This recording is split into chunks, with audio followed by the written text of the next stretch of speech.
First, Abu Dhabi Bank says it explored a potential bid for the bank in what would have been a complex deal aimed at building an emerging markets lender with more than $1 trillion of assets. For more on this, let's bring in Bloomberg senior finance editor in Dubai. That's Stefania Bianchi. So, Stefania, can you tell us what your reporters have been hearing about this deal?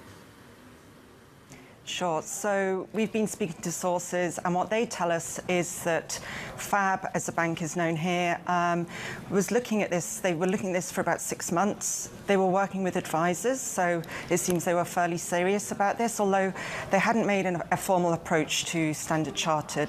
But what we understand is that they were looking either at a full takeover of all the bank, or perhaps buying certain segments of the banks to certain countries and things like that. So obviously, as you say, Standard Chartered have come out and said they're no longer looking at it, but they were for a significant amount of time.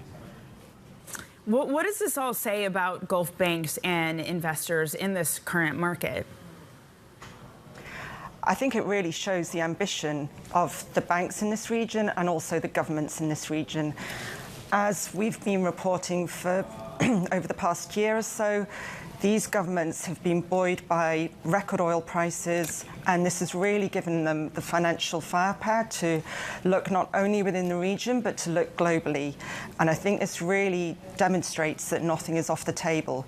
We saw late last year that Saudi National Bank, they're set to become, or they have become, one of Credit Suisse's key investors after buying a stake there. So who knows what could happen next? I really think that this just shows the ambition. As you said, it would have been a difficult deal, but they were seriously considering this, so who knows where they could go next.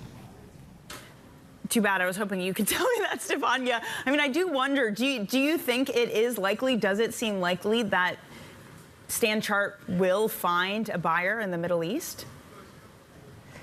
Well, as we've reported, under UK takeover rules, because FAB have come out with this statement, it means now they can't go back with an offer for the next 6 months.